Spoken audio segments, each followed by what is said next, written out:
Hello, hello.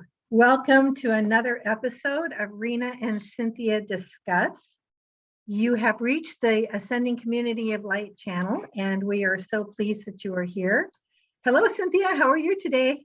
I'm good, Rena. How are you? I'm doing great. It is a beautiful day in the Northwest.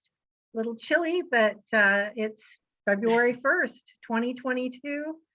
And there is so much going on in the world. I am so excited to discuss our topic, trust versus betrayal.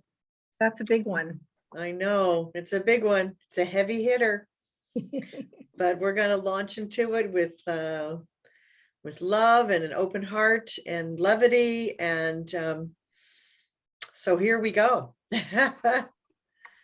So we wanted to bring this topic because we felt that right now we are in a place where trust is something that's really been important in all of our lives. And as we find new truths being revealed, as we did in a previous video, with the greater truths being revealed in 2022, we talked about the red pill, the blue pill, and along those lines, we wanted to talk about how trust is really a foundation of our society. Isn't it, Rena? Yep, it certainly is. Like, what do we have to have?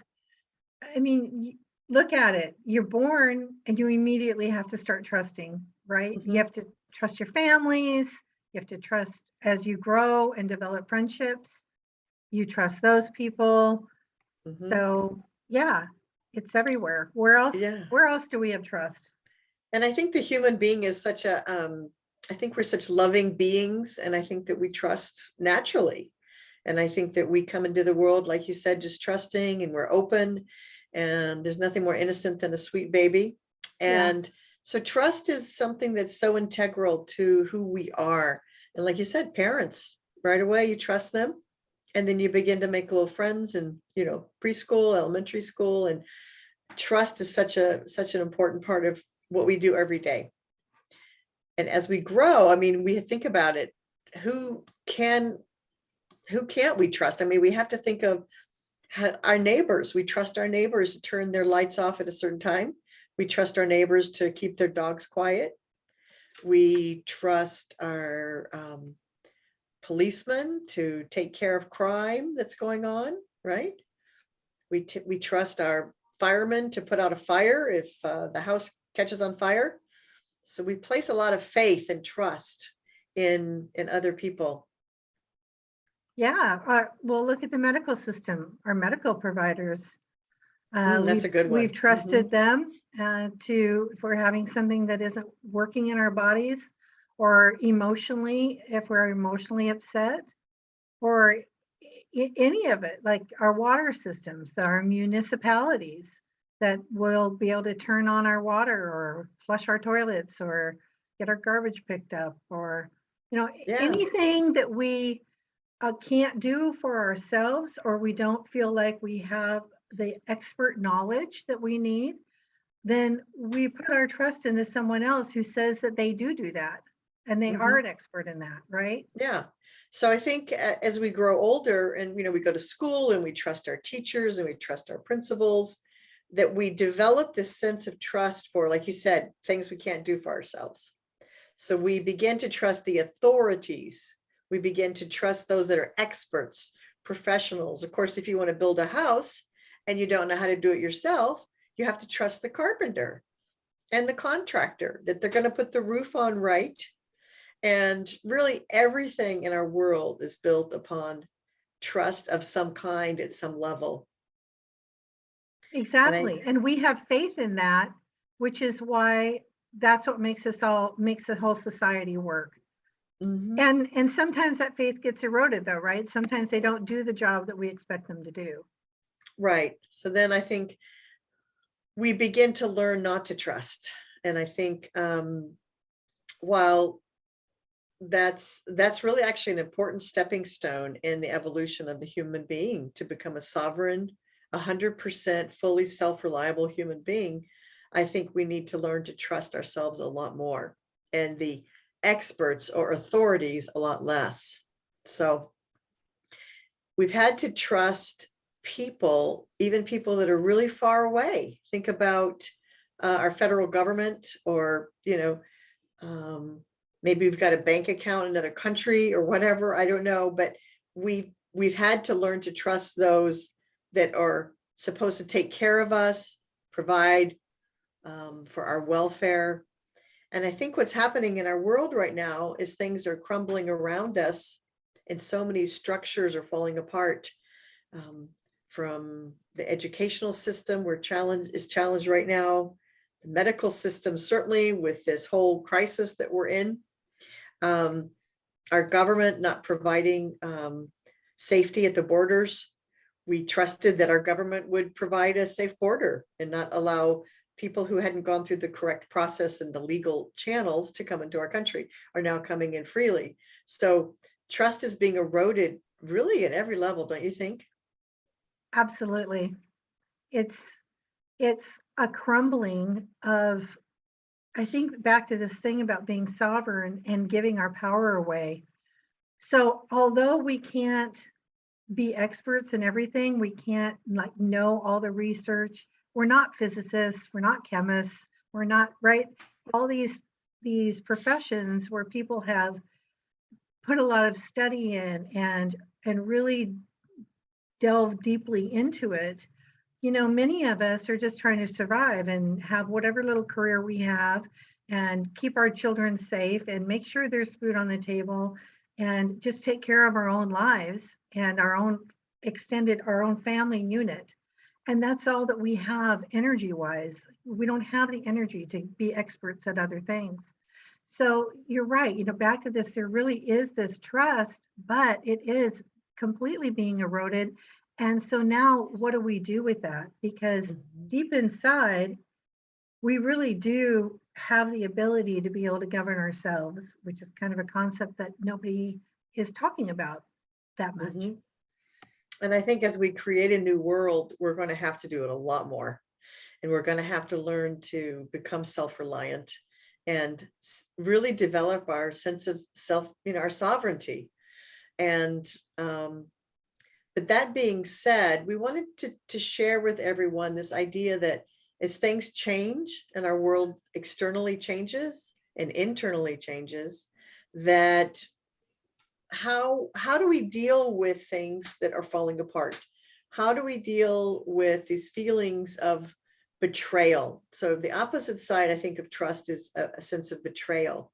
Absolutely. Absolutely. I mean, you find that if you tell your best friend a secret and then they decide to go tell something that is close to your heart and they go and tell it to somebody else and it comes back to you, right? That's a sense of betrayal. Or when someone you trust has been in your home and then you find that there's an object missing after they've been gone, there's a sense of betrayal. So we're going to, I think, as we notice that these things are crumbling and falling apart, as we mentioned in our other video, and people might be saying, well, what is falling and crumbling apart? We can get to some of that, but there is going to be that sense of betrayal. What other feelings are we going to have, do you think, experience? Well, I think the feeling of betrayal, I would describe it, I don't know about you, but I would describe it as pretty yucky. It's this feeling of, oh, I trusted and I loved. And I think that trust is a close cousin with love. So when you can trust someone, you can love them. And I think then betrayal would be the opposite of that a close cousin of betrayal is the sense of despising or hatred or anger, that there's that, it doesn't feel good. And so being betrayed is one of the worst feelings, I think. So I think as the layers of the onion are being unpeeled right now, we're seeing, oh, this wasn't true. Oh, this was false. Oh, that was a lie. Oh, that's not true. Everything is sort of unraveling and we're seeing a lot of things we've never seen before. Yeah, and like, so, why was I told this? And then I had to do X, Y, and Z because this was supposed to be true. But now that wasn't true. So then why did we have to go through all this pain? Yeah. And I think the last 2 years have been a perfect example of it, right? Yeah. We're told one thing by the experts. Oh, okay, good. I trust that. I'll do this. I'll follow you. I trust you. And then all of a sudden, well, that doesn't work and you didn't have to do it. And that was never effective. And this wasn't true. And so as we deal with these feelings, I think people resist knowing the truth sometimes because the feeling of betrayal makes them feel stupid. I think that what thoughts and emotions do we have around betrayal and things that we find out aren't true, where we put our trust and faith in them? And I think it's just one of the feelings and emotions for me is just this feeling that I'm not smart, that I've been duped. Right. I was told an untruth, and I And you feel believed really, it. and I totally believed it, and I had faith in it. And again, there's that faith and trust, which is a very high vibe. Or faith in the person, excuse me, the faith in the Mhm. person who told it to you, that they were hired to be Honest. an expert and Yeah. for the, the, the most renowned in the world even. Yeah. And that they were the expert, they were truthful, they were honest with us. And then when we find out that's not true, and they're being shown to have lied, and they're being shown to have told all kinds of untruths and wrong information, it's very upsetting. And I Yeah. think human beings don't like to be fooled, because the ego, which we're very all closely attached to, the ego always wants to be right. The human being always wants to be right, always. That I'm right and you're That wrong. ego part of us, That yes. ego part of us, right? Mhm. That lower part of us, that the ego. Yeah.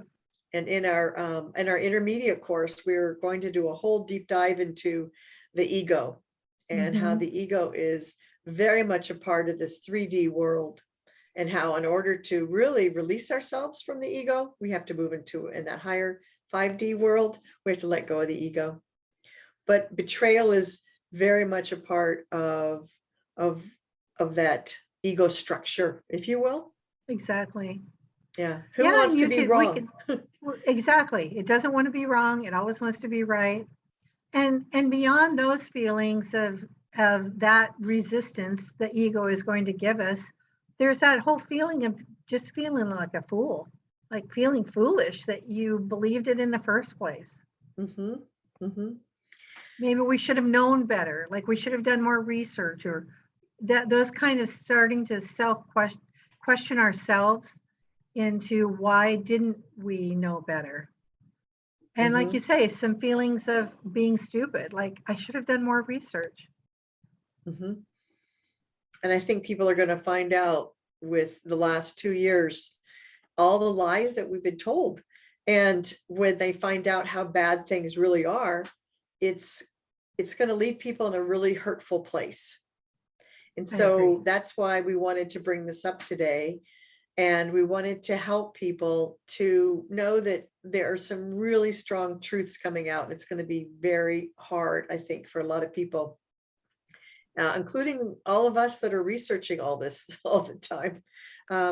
It's hard to swallow the truth, as they say. Yeah. I mean, sometimes when I learn something new and I realize that it wasn't what I believed to be true, there are feelings even of victimization that I might feel like, why in the world would they be intentionally lying to me about that? So that might be some more resistance that comes up. Mm-hmm. And then, then there are those feelings of maybe guilt or shame when we have believed something, especially right now. People are so divided. So And divided. we've got the camps of, man, I'm following the protocol. I'm doing what I'm told. The science says we're going to take care of this. And what was it? 3 weeks to flatten the curve, whatever it was we were told back 2 then. weeks. 2 Yeah. weeks.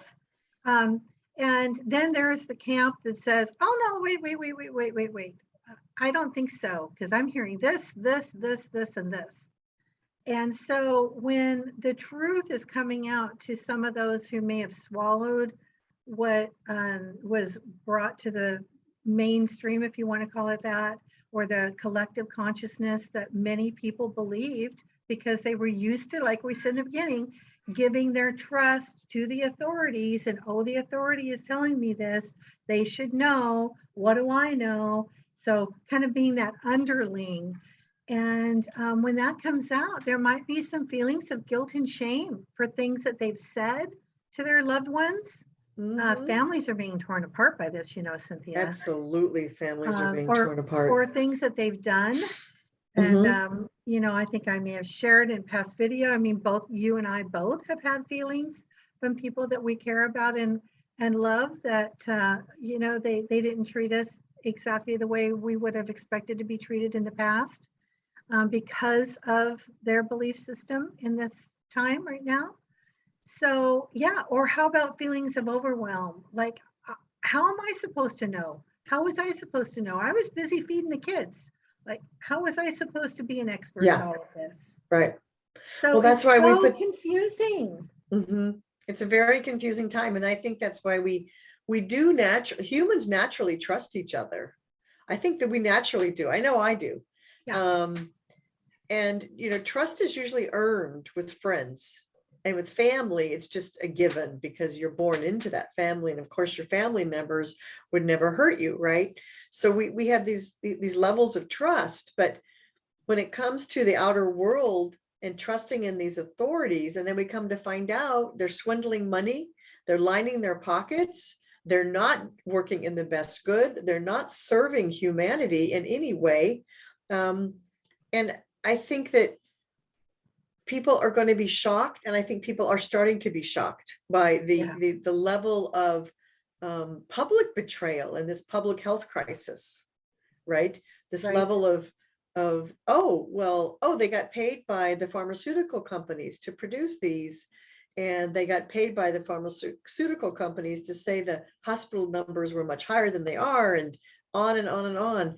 And they got paid by the pharmaceutical companies to give them, to promote them, right, and even to our how, children, right, and then even to our doctors. children. Sorry, I I get know, passionate when me we get to too. the kids. Mhm, mhm. So that's another feeling. So, but how Anger. would your Anger. doctor, yeah, and Right? how would your doctor ever betray you if he or she is your doctor and you trust them? And there's that trust and love very closely connected. That's right. And oh, my doctor would never recommend something that would hurt me. Well, okay, that's one way to see it. And then maybe come to find out some doctors were paid directly to promote a certain type of medicine, and so it's really hard to deal with those emotions. So since you and I have talked so much about it, we're talking about the Great Awakening. And as we move into a new world, new systems, new forms of being, new ways of being, we have to deal with these emotions of betrayal as we find out things are not what they seem to be. They just aren't. Right. And I think we need to inwardly prepare for that. It's not just enough to say, okay, well, a few things are going to happen and we're going to get back to normal. Well, actually, I don't think we're going to get back to what is normal. No, the old normal is disappearing and falling apart, just the way the outer normal is falling apart. And it's our job now to create what is going to be our new normal. We're in the stage of writing our own book, and we can make our new book any way we want because the old one is done. Yeah. And what we're viewing right now all over the world, and we can give some examples in some other videos, maybe get into that, but there are signs, if you're looking, there are signs that everything is crumbling. And the internal crises that we feel right now and that we will be feeling more and more is part of that internal crumbling as well. But again, it's all in preparation for making new. And that's what we need to remember. Yeah. So how do we deal with this? I think first thing that particularly our audience is interested in is acknowledging that we're living in these really challenging times, and to acknowledge that we came down here, we incarnated to be a part of the Great Awakening. And a part of the Great Awakening is to look at these themes and to realize, like you said, as everything crumbles around, we can create a new world, and we must create a new world. We can't go back. There's no going back. There's no normal that's going to stay with us. Evolution doesn't go backwards. Evolutionist doesn't go backwards. Exactly. So realize we're all a part of this Great Awakening, and to open ourselves up to new ideas and new thoughts. But I thought that this worked, and I believed in that, and I had faith in this system. Well, it's a new day. Mm-hmm. It's a new day. And we're going to have to scrap a lot of our old beliefs. And we talked about that in a previous video too, letting go of our old belief systems. Yep. So I think it's really a matter of looking at the sovereign being that we want to become, and what does that mean for each of us? What does that mean individually, and what does that mean as a collective? So how can a collective of sovereign beings work together? And again, we're going to have to come back to that trust. We're going to have to trust each other, but in a different way, without giving our power away. That's the key right there. You just said it. Yes. We have to learn to depend on ourselves and not give our power away ever again, ever. But human beings are trusting beings. We trust and love each other. So we can trust one another, but just not give our power away in that trust. Exactly. Yeah, we can say, I like your idea. I'm not sure I agree with it. I'm not going to participate, but I respect your opinion. And, kind of move with certain boundaries that way, where we know who we are as sovereign beings. Yeah, exactly. And really just understanding that this, and I'm hoping that our audience, you, the audience, are at this place where you realize that the table and the chairs and all of this that is third density, that we are moving where we're vibrating higher. Our whole world, Mother Earth is moving with us, beautiful Mother Gaia. We're moving up and we are ascending community of light. That's what we're calling ourselves. And in that ascension process, we as human beings are vibrating higher. We're letting go of all these old programs. And the collective is vibrating higher. So everything is moving in this direction. And in doing that, though, this other stuff has to fall apart, and really just understanding that that's okay. And we might be feeling some pain around it. We might be feeling some discomfort. But if we keep that in mind, and I think this is really key, Cynthia, don't you? Just keeping that in mind, that it's all the way it's supposed to be. It's all meant to be the way it's supposed to be. As you mentioned, our souls knew what they were doing when they came down here.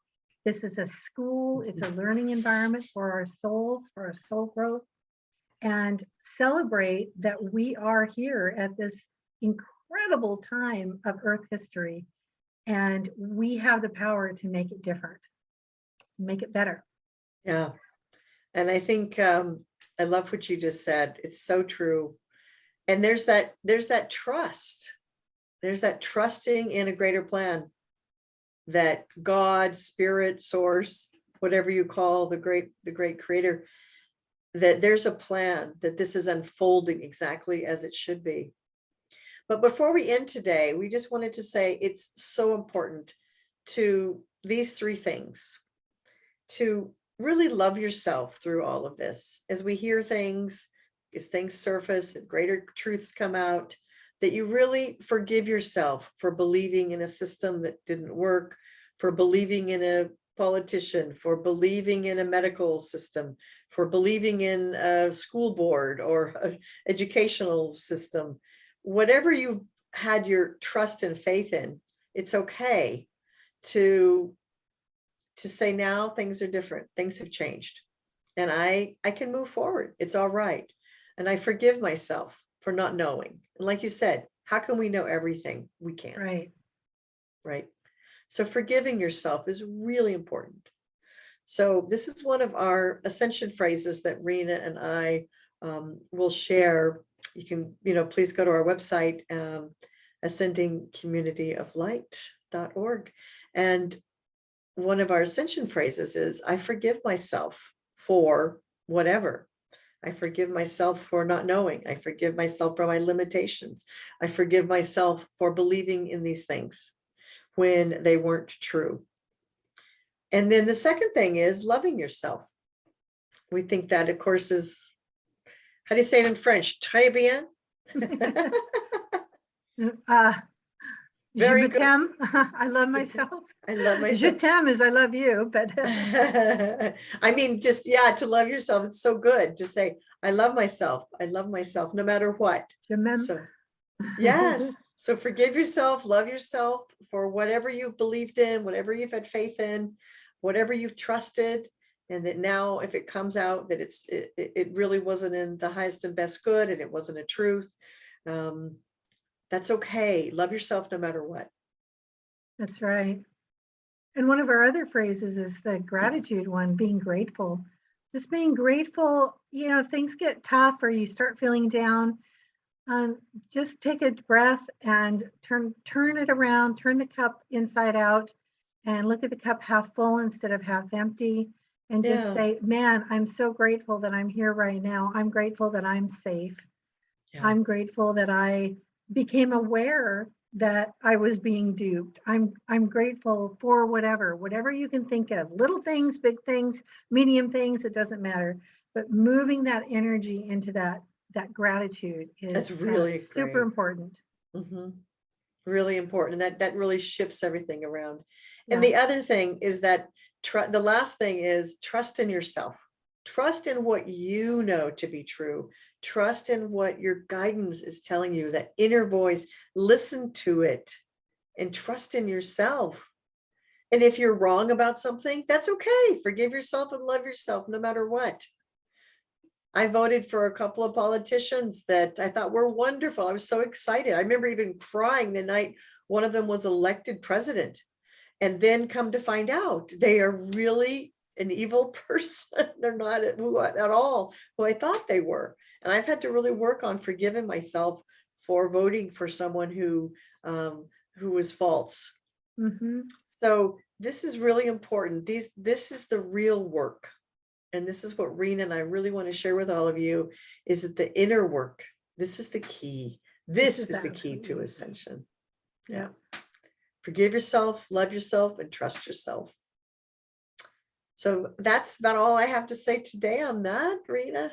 Absolutely. Well, we ended it on a good note. This was a little bit hard. We talked a little bit about how we were going to approach this, but we do think it's so important that you start thinking about it, and you can come back to this video when something comes up and you go, what was that they said to do? if you're not feeling well about something. But just know that it's all, I think the last thing is that it's all the way it's supposed to be. It's all okay. It's all unfolding in a higher realm, in a higher way. We knew this is what we were in for on an unconscious level. Yes. Nobody chose this consciously, but it's all okay, and that you have support. So we have a community, right, Cynthia? We're trying to make this a community. Please, you can make comments in our videos. You can go to our Telegram. You can go to our website.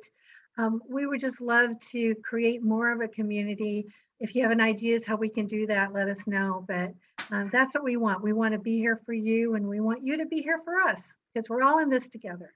We are all together. All right. Great. Well, with that note, I guess we'll say goodbye and have a good day, huh? Have a good day. Forgive yourself, love yourself, and trust yourself. There we go. All right. Okay. Bye-bye till next time. Bye-bye.